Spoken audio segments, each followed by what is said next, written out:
Olá, comunidade matriz! É uma alegria poder acolher vocês aqui. Venho compartilhar comunicações e avisos. Atendendo às orientações do poder público e da nossa igreja, ainda não podemos ter cultos presenciais. Assim, os cultos são virtuais, sendo a alternativa que temos de nos mantermos unidos em fé neste tempo. Nossa comunidade continua viva e atuante, porém de forma virtual. Anote o número do nosso WhatsApp oficial e entre em contato para receber avisos, cultos e meditações diárias. Este também é outro canal para atendimento. Lembramos que a Secretaria da Comunidade está em regime de plantão das 10 às 16 horas, mas fique em casa. Neste horário você pode nos contatar pelos telefones. Por fim, ressaltamos a importância de manter as contribuições em dia, pois elas nos ajudam a superar este momento e auxiliar em campanhas ao próximo. Para saber mais sobre a nossa igreja, veja os endereços das nossas redes sociais a seguir. Obrigado pela atenção e bom culto a todos!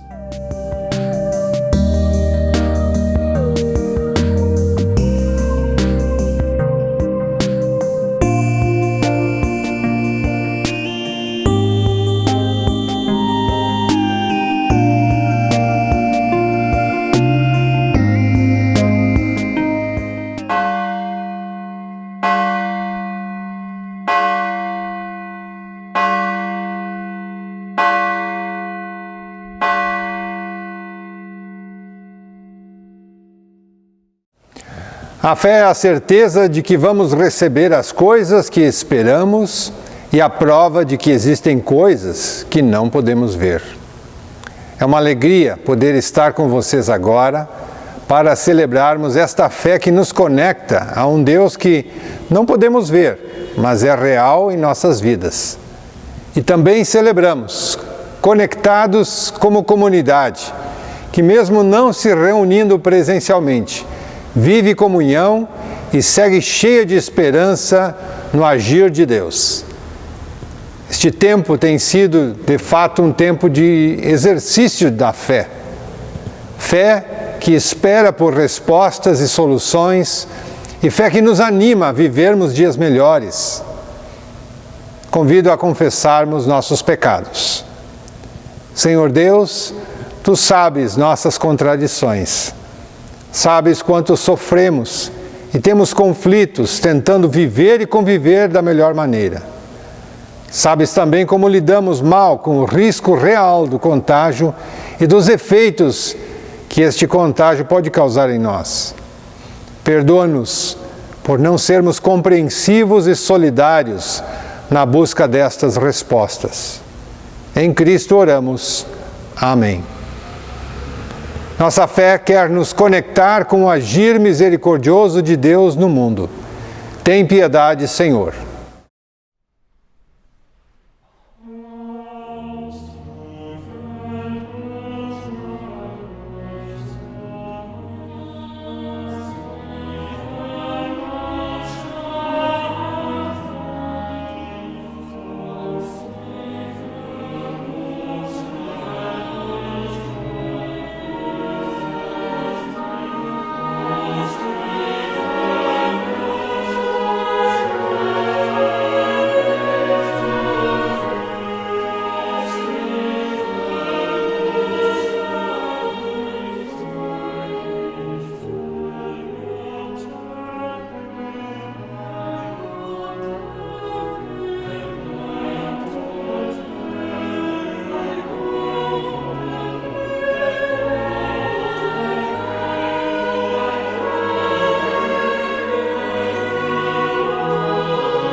Nosso texto de hoje está no primeiro livro de Reis, capítulo 19, versos 8 e seguintes.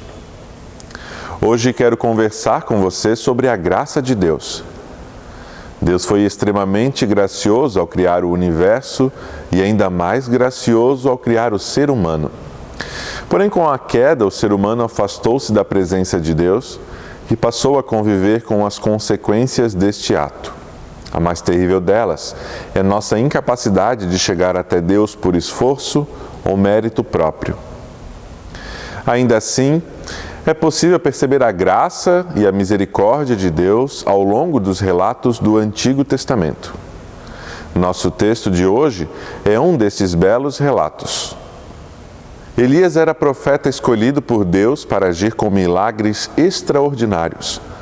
Sua atuação foi de alta importância no seu contexto, especialmente se considerar como o povo se distanciou de Deus ao seguir os costumes de um Deus diferente, trazido por alguém de fora e que acabou tomando espaço como religião oficial.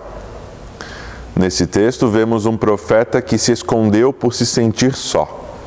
Elias estava sozinho depois de enfrentar um povo que preferia seguir o comodismo que enfrentar a realidade na presença de Deus. Estava cansado, talvez até pensando que sua missão estivesse concluída, e por isso ele se lamentou para Deus.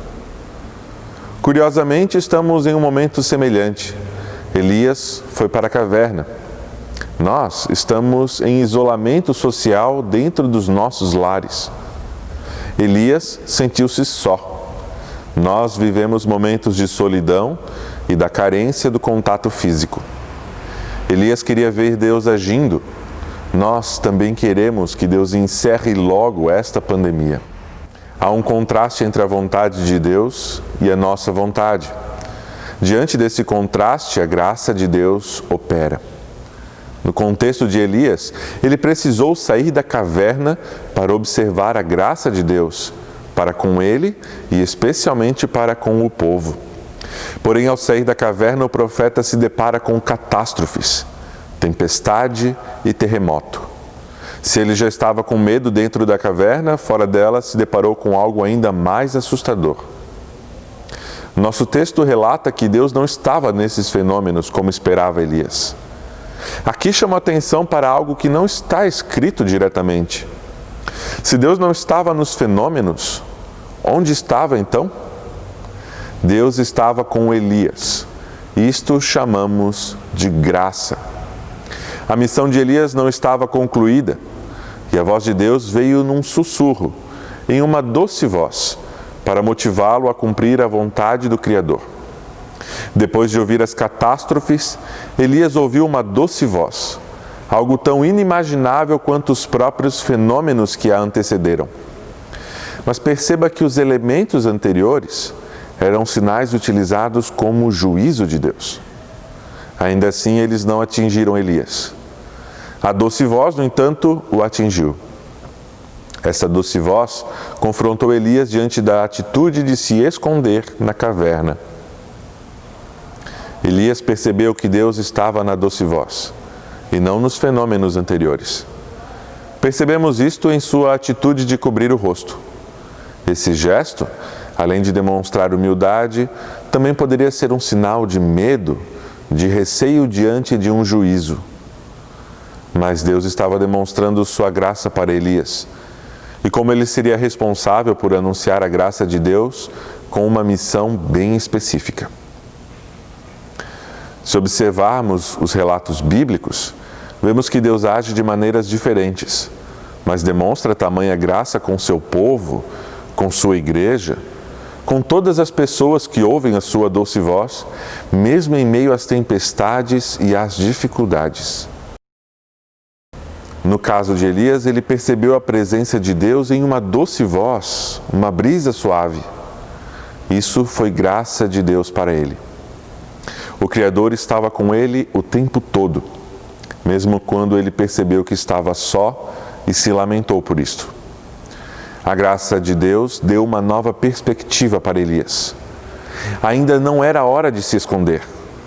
Sua missão não era guardar a graça para si, mas transmiti-la adiante. A graça de Deus estava com Elias o tempo todo. Também está conosco. Hoje é o momento de ouvir a doce voz de Deus em meio às tempestades. Hoje é tempo para anunciar a graça de Deus às outras pessoas. Confie e creia. Deus está te chamando para agir. Que tal assumir esse compromisso?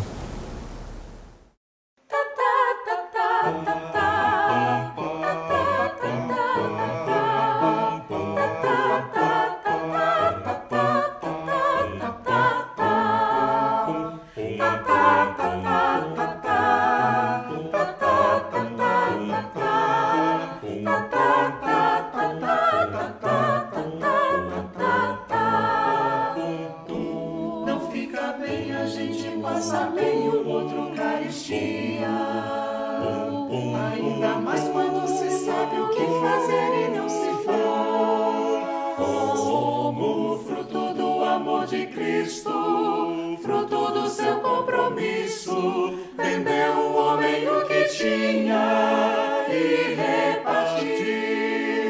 Era seu nome Barnabé, natural de Chipre, também chamado de José das Consolações, homem bom e piedoso, cheio de fervor e fé, homem de Deus. E quando Saulo converteu-se a Cristo, lhe faltou amigo, alguém que fosse companheiro, fonte de consolo e abrigo. Como fruto do amor de Cristo, fruto do seu compromisso, foi um homem procurá-lo, dando-lhe a mão. Era seu nome Barnabé, natural de Chipre, também chamado de José das Consolações, homem bom e piedoso, cheio de fervor e fé, homem de Deus. Quando a igreja se espalhou para todo canto que havia, por providência assim por mão de Deus chegou a Antioquia, precisando de um pastor de almas, mesmo de um pastor de homens, foram procurar aquele que qualificou. Era seu nome Barnabé, natural de Chipre, também chamado de José das Consolações, homem bom e piedoso, cheio de fervor e fé, homem de Deus. Era seu nome Barnabé, natural de Chipre, também chamado de José das Consolações, homem bom e piedoso, cheio de fervor e fé, homem de Deus.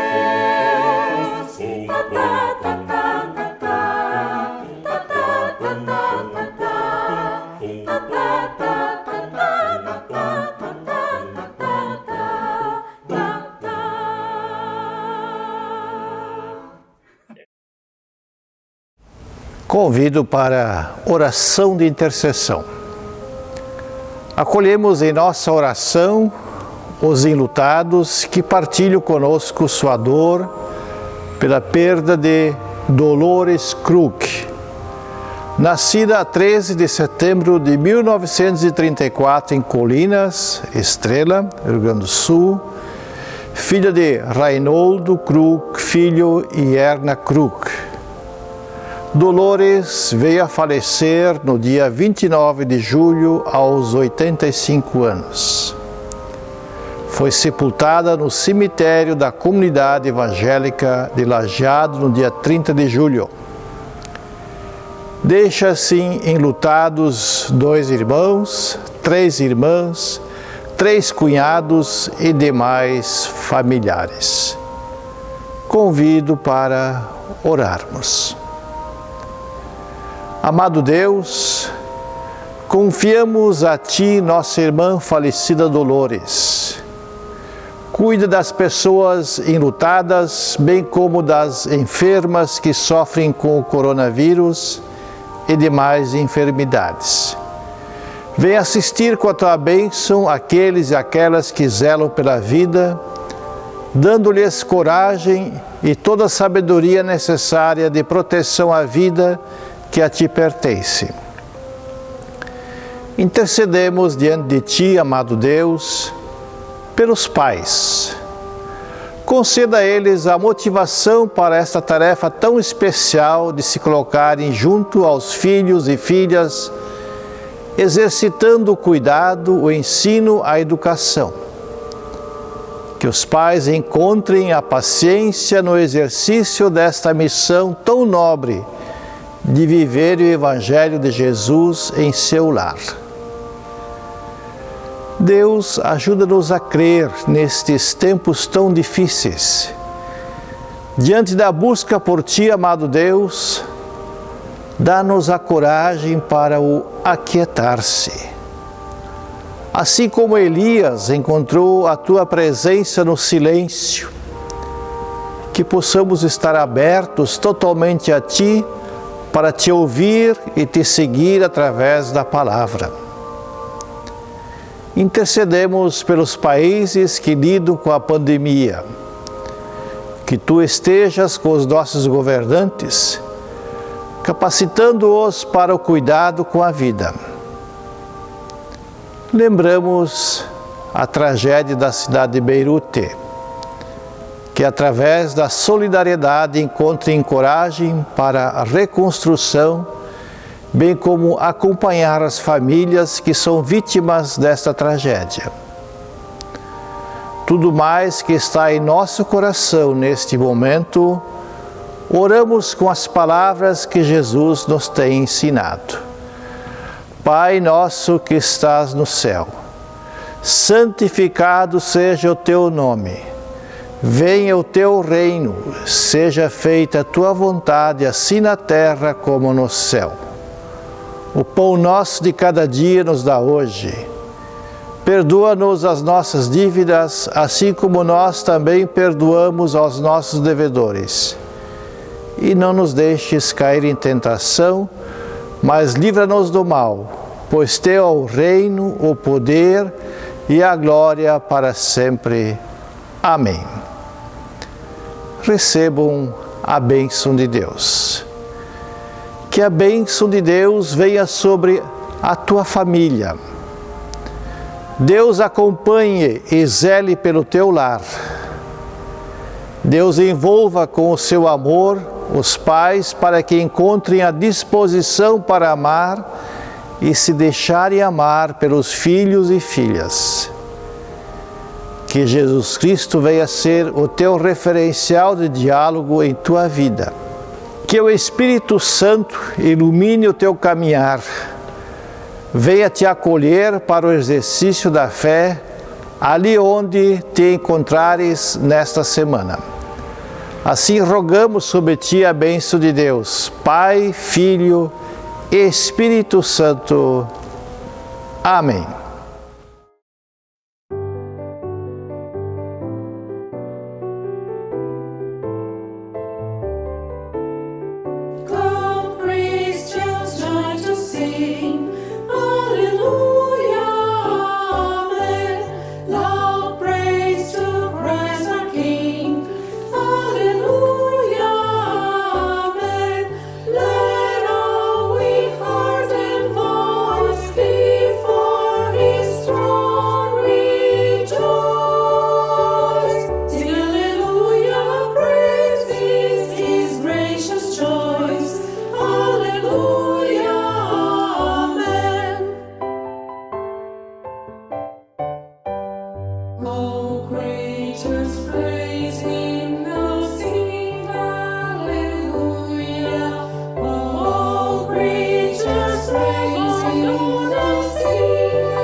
Música